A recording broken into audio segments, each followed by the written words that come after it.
Чолам! Здравствуйте, дорогие друзья! И у нас с вами очередной урок разговорного коми-языка. И сегодняшняя наша тема «По порядку рассчитайся» или «Порядковые числительные». Когда-то давно, пару уроков назад, мы с вами начали изучать числительные, то бишь сегодня продолжаем. Порядковые числительные по коми «дорвыв лыдаковьяс». Дорвыв, лыдаковьяс. Порядковые числительные. Как они образуются? Порядковые числительные образуются таким образом. Количественные числительные, которые мы с вами уже изучали, и суффикс «ed». Количественное числительное плюс суффикс «ed». Например, нёль, нёляд, вид, витад, квайт, квайтед, шижим, шижимед, кыкямысед, ыкмысед, дасед, дасытикед, даскыкед, дасыджводжа. А где, вы спросите, остались цифры 1, 2 и 3? Как будет первый, второй и третий? Как и в русском языке, они звучат по-другому. Не «одет», а «медводжа». Первый медводжа. Очень сложный для произношения, потому что здесь африката «дж» и ассимиляция буквы «д».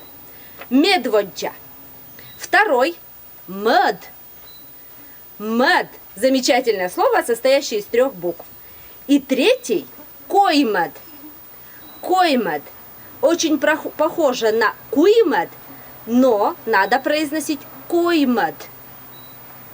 Но, в чем же но? Когда эти числительные в составных числительных, то они, получается, количественное числительное плюс суффикс «ed». Если медводжа, то кыш отиад, комен отиад, нелямен отиад. Если мед, но, комен кыкад. Кыкад. Кык плюс суффикс «ed». Комен кыкад. Нелямен коймед. Коймед осталось, как и в первых 3 порядковых числительных коймед.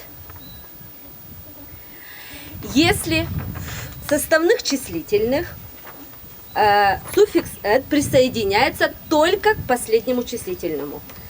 Квайчо, ветемен, кыкямысед. Первая сотня без суффикса квайчо. Десятка ветемен без суффикса. И только последнее числительное в составных числительных с суффиксом «ed».